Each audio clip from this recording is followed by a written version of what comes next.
La contemplación de Dios. El primero de los escritos filocálicos afirma: en un alma arrebatada por Dios, el espíritu ve en verdad al Dios no engendrado, invisible e inefable, el único que es puro para los corazones puros. De este modo, al final del recorrido del conocimiento, nos encontramos con la realización perfecta de la sexta bienaventuranza. Felices los limpios de corazón, porque ellos verán a Dios. Una limpieza, una purificación que no es únicamente condición para la visión de Dios, sino que también y sobre todo es su efecto. La contemplación purifica la energía del amor del alma, el cual, siendo un deseo natural, despierta lo que hay de espiritual en el alma, dice Isaac el Sirio. Y Máximo el Confesor lo confirma: el espíritu no se puede purificar sin el encuentro y la contemplación de Dios. En la escala de Pedro Damasceno hemos alcanzado el octavo y último de sus grados. Este octavo grado de conocimiento eleva hasta la contemplación de Dios a través de la oración pura, es decir, a través de la más alta limpieza de corazón, que es la propia del contemplativo. Así, por el deseo de Dios, el espíritu es arrebatado en este impulso de la oración y ya no sabe nada de este mundo, tal como dicen Macario y Juan Damasceno. No solamente el espíritu se olvida de todo, sino que incluso se olvida de sí mismo. Evagrio dice, en efecto, que si el espíritu conserva la conciencia de lo que él es, significa que no está únicamente en Dios, sino que todavía está en sí mismo. Solo cuando uno se ha olvidado totalmente de sí, Dios se le aparece, dice San Máximo, y entonces el espíritu se convierte en teólogo, porque le es dado recibir el Espíritu Santo. Para alcanzar semejante contemplación de Dios, es necesario que el espíritu haya renunciado a todo pensamiento, incluso a los que son buenos. He aquí el ejercicio más difícil de la vigilancia. Una cosa es la atención a los pensamientos y otra cosa es la vigilancia del espíritu. Esta última es más penosa, pero más elevada, escribía Nicéforo el Solitario. De este modo, en este terreno podemos constatar de nuevo una progresión en 3 tiempos, que corresponden a las 3 vías de la ascensión espiritual. A la vía purgativa le corresponde la lucha contra el movimiento incontrolado de las pasiones. A la vía iluminativa le corresponde el discernimiento de los pensamientos que asaltan durante la oración. Pero aquí, llegados a la vía unitiva, no basta con identificar o interpretar esos pensamientos, sino lograr que ni siquiera aparezcan. porque lo que hay que conseguir aquí es vaciar por completo la mente y velar para que solo Dios y nada más la pueda colmar. Únicamente en este estado radical de la esiquía, esa paz y dulzura infinitas del corazón, puede la luz divina revelarse.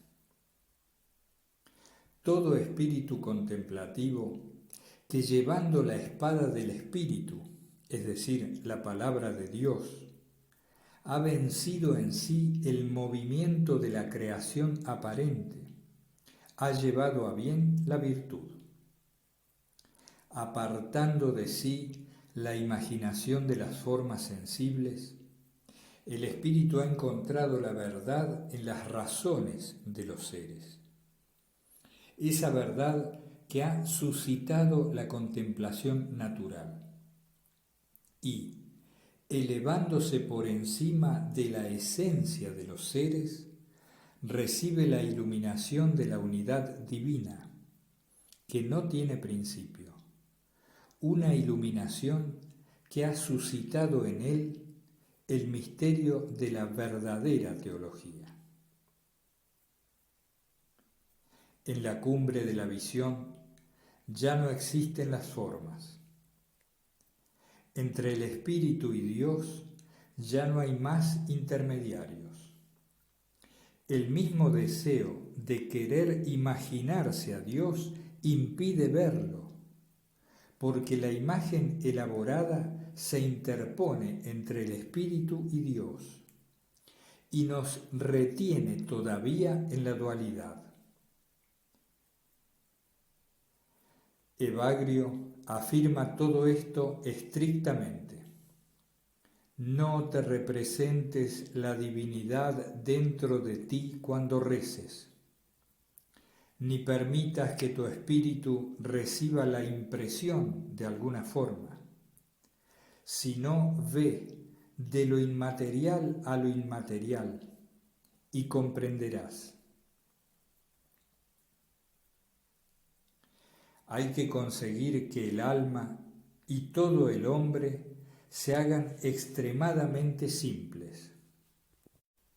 Y en esta simplicidad el espíritu verá una única cosa, el secreto de Dios que lo sobrepasa todo. Este secreto que revela la visión de Dios es un estallido de luz. Jesús se nos aparece como un sol radiante de justicia, es decir, se muestra a sí mismo y manifiesta a nuestras contemplaciones la irradiación visible de su propia luminosidad. Dice Esiquio de Batos. Y Nicetas Stetatos afirma, se puede decir que el conocimiento divino es una fuente radiante e infinita de luz, y que hace divinamente luminosas a las almas puras en las que habita. Tal conocimiento las llena de paz, de calma, de alegría, de inefable sabiduría y de amor perfecto. Y Talasio, el africano, añade, lo que es la luz para los que ven y para lo que es visto, lo es Dios para los que piensan y para lo que es pensado. Esta luz divina es lo que la renovación esicasta de los siglos XIII y XIV llamó la luz tabórica, porque fue allí, en la cumbre del Tabor, donde Jesús manifestó a sus 3 discípulos más cercanos el estallido de su gloria. Jesús se transfiguró ante ellos. Su rostro resplandecía como el sol y sus vestidos se hicieron más blancos que la nieve. Mateo 17:2. En la Iglesia de Oriente existe un testimonio muy célebre que relata la manifestación de esta luz. En la Iglesia de Oriente existe un testimonio muy célebre que relata la manifestación de esta luz. Se trata de un acontecimiento vivido en Rusia a comienzos del siglo pasado por un laico, Motovilov, y su maestro espiritual, San Serafín de Sarov. Aunque sea posterior a la recopilación de la Filocalía, y aun cuando sea un tanto extenso, merece la pena transcribirlo entero, porque ilustra de un modo privilegiado las cimas de la tradición ortodoxa. Motovilov preguntaba a su maestro cómo se podía tener la certidumbre de estar habitado por el Espíritu Santo y cómo se podía reconocer su manifestación. Ya te he dicho que es muy sencillo, le respondió el starets Serafín.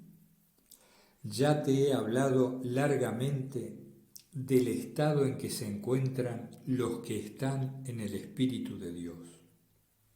Y te he explicado también cómo hay que reconocer su presencia en nosotros. ¿Qué te falta todavía, pues, amigo mío? Me falta comprender mejor lo que me has dicho. Amigo mío, los dos estamos en este momento en el Espíritu de Dios. ¿Por qué no quieres mirarme? No es que no quiera mirarte, sino que no puedo, Padre mío, respondí. Tus ojos centellean, tu rostro se ha vuelto más deslumbrante que el sol y mis ojos me duelen al mirarte. No temas nada, dijo. En este momento te has vuelto tan luminoso como yo. De otro modo, no podrías verme como me ves. E inclinado sobre mí, me susurró al oído. Da gracias al Señor por la bondad infinita que ha tenido con nosotros. Como habrás observado, ni siquiera he hecho la señal de la cruz. Me ha bastado solo con rezar a Dios en el pensamiento de mi corazón, diciendo interiormente: Señor, hazle digno de ver claramente con sus ojos corporales ese descenso de tu espíritu con que favoreces a tus servidores cuando te dignas aparecérteles en la luz magnífica de tu gloria. Y como ves, amigo mío, el Señor ha atendido inmediatamente el ruego del humilde Serafín. Qué agradecidos debemos estarle a Dios por este don que nos ha concedido a ambos. Los mismos padres del desierto no siempre gozaron de tales manifestaciones de su bondad. En cambio, la gracia de Dios, como una madre llena de ternura para con sus hijos, se ha dignado consolar tu corazón herido por la intercesión de la misma Madre de Dios. ¿Por qué, pues, amigo mío, no quieres mirarme directamente a la cara?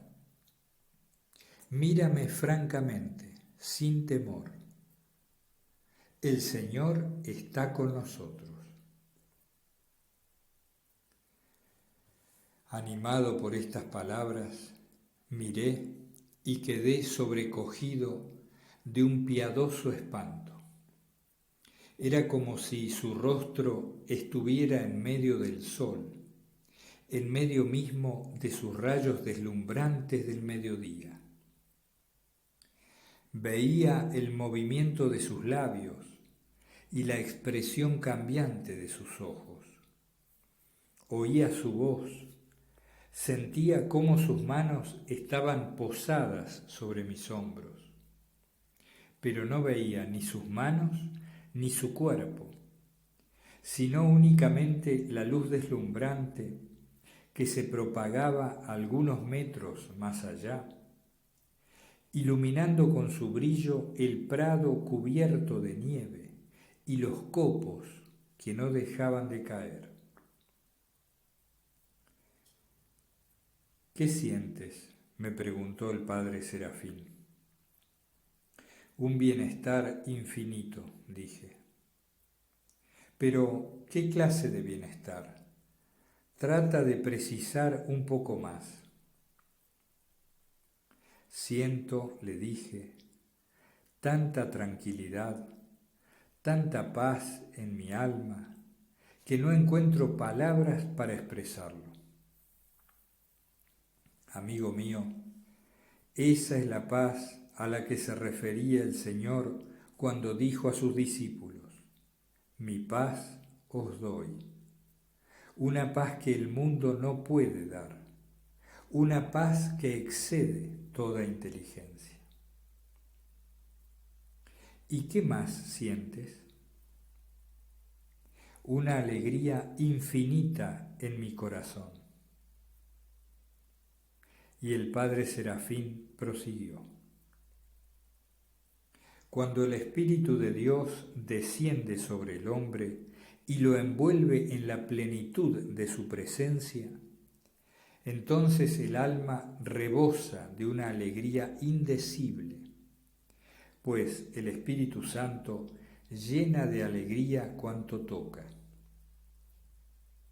Si las primicias del gozo futuro colman nuestra alma con tanta dulzura, ¿qué diremos del gozo que espera en el cielo a cuantos lloran aquí en la tierra?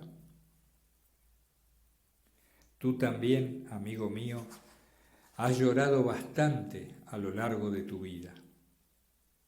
Pero he aquí la alegría que el Señor te envía para consolarte ya desde aquí abajo. Ahora hay que trabajar, hacer continuos esfuerzos, adquirir fuerzas cada vez mayores para conseguir la medida perfecta de la estatura de Cristo. Efesios 4:13. Entonces, ese gozo que experimentamos en estos momentos, breve y parcial, aparecerá con toda su plenitud, colmando todo nuestro ser de delicias inefables que nadie nos podrá arrebatar. Llegados aquí, nos encontramos ante una cuestión difícil y muy debatida en la historia de la teología y de la espiritualidad. ¿Cómo es posible que el hombre pueda contemplar a Dios durante su vida terrena? Toda la polémica del siglo XIV levantada contra el movimiento esicasta radica en este punto. Más precisamente, esta luz divina experimentada por San Serafín y Motovilov y por otros tantos monjes, ¿es la manifestación misma de Dios? Si es así, ¿cómo respetar la distancia que existe entre Dios y el hombre? ¿Cómo comprender la tradición del Antiguo Testamento, según la cual la visión de Dios implica la muerte del hombre? Podemos dar una primera respuesta diciendo que esos hombres pueden ver a Dios porque ya han muerto a sí mismos y solo viven para Dios. Pero lo que va a ayudar a clarificar la cuestión y va a dar una respuesta más precisa Es la distinción fundamental que existe en la teología ortodoxa entre la esencia y las energías de Dios. Los primeros en hablar de ello fueron los padres capadocios, particularmente San Basilio, después Dionisio el Areopagita, más tarde San Máximo el Confesor. Pero será sobre todo San Gregorio Palamas quien utilizará esta distinción como clave para su defensa ante sus detractores. Gracias a ella, el movimiento esicasta saldrá indemne de las acusaciones. La experiencia de la luz divina no es una confusión ni una fusión con la esencia inaccesible de Dios, sino una plena participación en sus energías comunicables, que también forman parte de la naturaleza misma de Dios.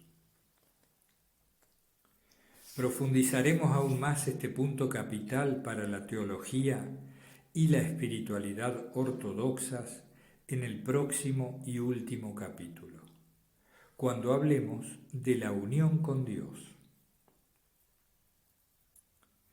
Por el momento, lo que nos interesa aquí no es tanto la polémica teológica, cuanto el testimonio de los padres filocálicos. Y todos son unánimes en afirmar que la experiencia plena de Dios se ofrece a todos aquellos que han alcanzado el estado de la perfección, el estado de la divinización, en la medida en que le es posible a la naturaleza humana.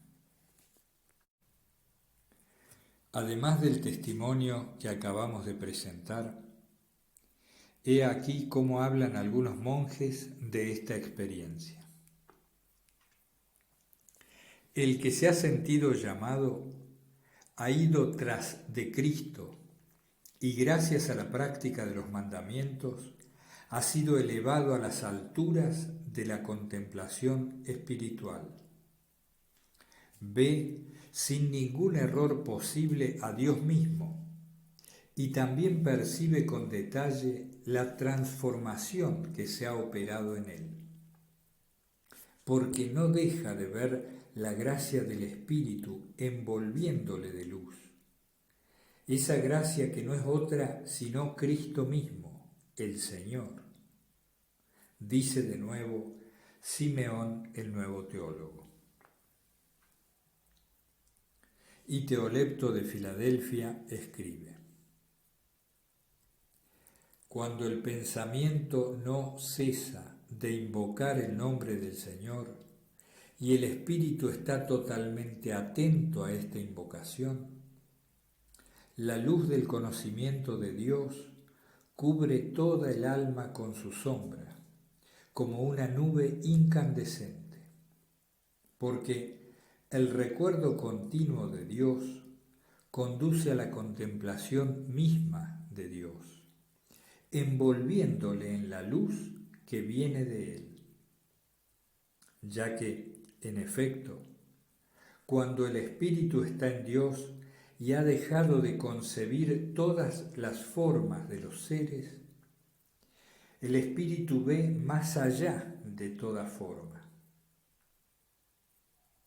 Habiendo alcanzado el más alto grado de desconocimiento, el espíritu queda iluminado por la luz inaccesible de la gloria.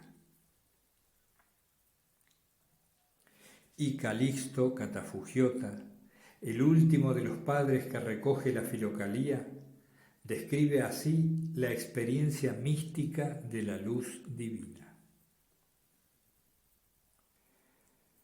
El espíritu que ve al uno se hace simple, sin color y sin figura, incalificable, intangible, invisible, sin límite y sin forma, tal como es el uno absoluto más alto que el mundo, y es iluminado por los rayos del eros divino, que está por encima de todo y es coronado por la revelación del conocimiento místico, por el silencio y la incomprensibilidad que superan a la razón y al entendimiento.